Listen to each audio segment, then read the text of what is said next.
भी कर लें कुछ तमाम यहाँ पर हाजिर सभी दोस्तों को मेरा प्यार भरा सलाम।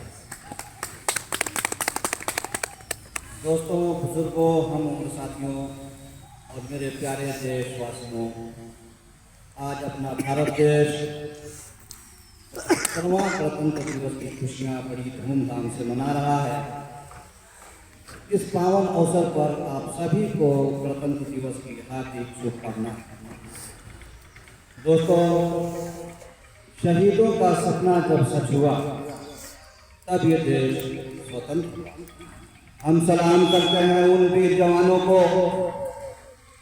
जिनकी वजह से भारत गणतंत्र हुआ, जिनकी वजह से भारत गणतंत्र हुआ। दोस्तों, उन जवानों ने जिस हौसलों के साथ जुल्म से टकराया था, उन लोगों की सोच और उनकी समझ और उनके कारनामों को बयान करने के लिए हमारे पास वो अल्फाज नहीं हैं, मगर टूटे फूटे लफ्ज़ों में उनके जज्बात आप लोगों के सामने पेश करने की कोशिश कर रहा हूँ।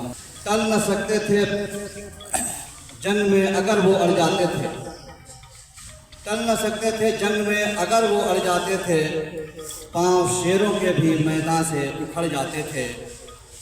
अगर सर्कस हुआ कोई तो बिगड़ जाते थे, तेज क्या चीज है वो तोप से लड़ जाते थे।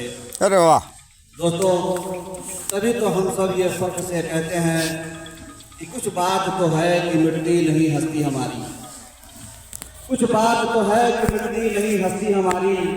सदियों रहा है दुश्मन दौरे जमा हमारा, शहीदों की अमानत सीनों में है हमारे। आसान नहीं मिटाना नामो निशा हमारा, आसान नहीं मिटाना नामो निशा हमारा। और हम सब के अंदर ये जज्बा होना चाहिए कि जज्बे दिल को आम कर दूंगा, जिंदगी तमाम देश के नाम कर दूंगा। जो भी दुश्मन है हिंदुस्तान का, जीना उसका हराम कर, बहुत जीना अच्छा। उसका हराम कर। दोस्तों, कुछ लोग गलतफहमी के शिकार हैं, इनकी गलतफहमी दूर हो जाएगी अगर वो इस बात पे गौर करें। अंग्रेजों ने 19 दिसंबर 1927 को जब राम प्रसाद बिस्मिल को फांसी के तख्त पर चढ़ाया था, तो उन्होंने फांसी के फंदे को चूमते हुए कहा था कि सरफरोशी की तमन्ना अब हमारे दिल में है, सरफरोशी की तमन्ना अब हमारे दिल में है। देखना है जोर कितना बाजुए कातिल में है।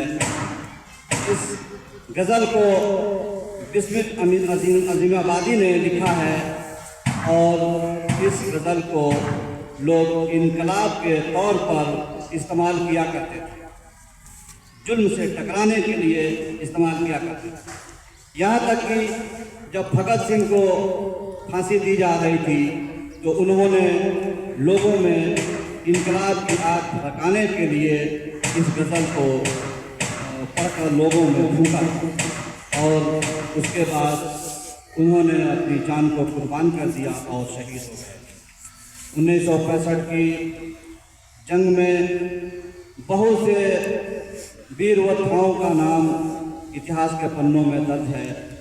उन्हीं योद्धाओं में से एक वीर अब्दुल हमीद, जो परमवीर चक्र से सम्मानित वीर अब्दुल हमीद ने अकेले